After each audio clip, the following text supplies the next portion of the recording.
Parliament ఎన్నికల వేళ కచ్చతీవు దీవి వ్యవహారం పొలిటికల్ టర్న్ తీసుకుంది.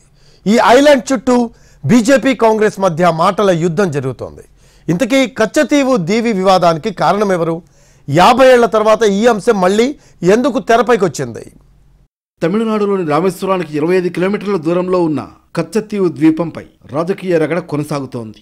ఈ ద్వీపాన్ని కాంగ్రెస్ పార్టీ శ్రీలంకకు ధారాదత్తం చేసిందని ప్రధాని మోడీ ఆరోపించడం కొత్త చర్చకు దారితీసింది. కచ్చతీవుపై ఒక మీడియా కథనాన్ని ప్రస్తావిస్తూ మోడీ ఎక్స్లో పోస్ట్ చేశారు. కాంగ్రెస్ ఉద్దేశపూర్వకంగా కచ్చతీవు ద్వీపాన్ని వదులుకుందని ఆరోపించారు. ప్రధాని మోడీ లేవనెత్తిన కచ్చతీవు వివాదంపై కాంగ్రెస్ ఘాటుగా స్పందించింది. కచ్చతీవుని వెనక్కి తీసుకునేందుకు గత 10 ఏళ్లుగా మోడీ ప్రభుత్వం ఎందుకు ప్రయత్నం చేయలేదని ప్రశ్నించారు ఏఐసీసీ అధ్యక్షుడు మల్లికార్జున్ ఖర్గే. ఎన్నికల సమయంలో సున్నితమైన అంశాలను లేవనెత్తడం మోడీలోని నిరాశకు నిదర్శనమని అన్నారు. స్నేహపూర్వక ఒప్పందంలో భాగంగానే శ్రీలంకకు కచ్చతీవు ద్వీపాన్ని అప్పగించాలని ట్వీట్ చేశారు ఖర్గే. విదేశాంగ మంత్రి జయశంకర్ కూడా దీనిపై స్పందించారు. నాటి ప్రధానులు భారత భూభాగంపై ఉదాసీనత ప్రదర్శించారని అన్నారు.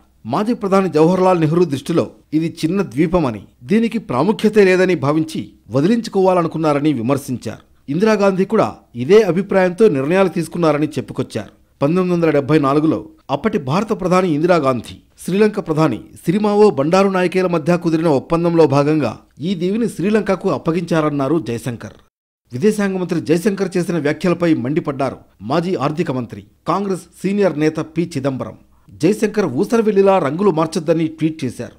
ఓ ఉదారవాద అధికారి నుంచి ఆర్ఎస్ఎస్ బీజేపీ మౌత్ పీస్ వరకు ఆయన చేసిన విన్యాసాలు చరిత్రలో నిలిచిపోతాయంటూ జయశంకర్కు కౌంటర్ ఇచ్చారు. మోడీ అధికారంలో ఉన్నప్పటి నుంచి మత్స్యకారులను శ్రీలంక నిర్బంధించలేదా అని ప్రశ్నించారు చిదంబరం. ఇలా ఆయా రాజకీయ పార్టీల నేతలు ఒకరిపై ఒకరు విమర్శలు చేసుకుంటుంటే జాలర్ల సంఘాలు మాత్రం కచ్చతీవును భారత్ తిరిగి స్వాధీనం చేసుకోవాలని డిమాండ్ చేస్తున్నాయి. అది మన స్వాధీనంలోకి వస్తే తమిళ జాలర్ల ప్రాణాలకు రక్షణ ఉంటుందని చెబుతున్నాయి.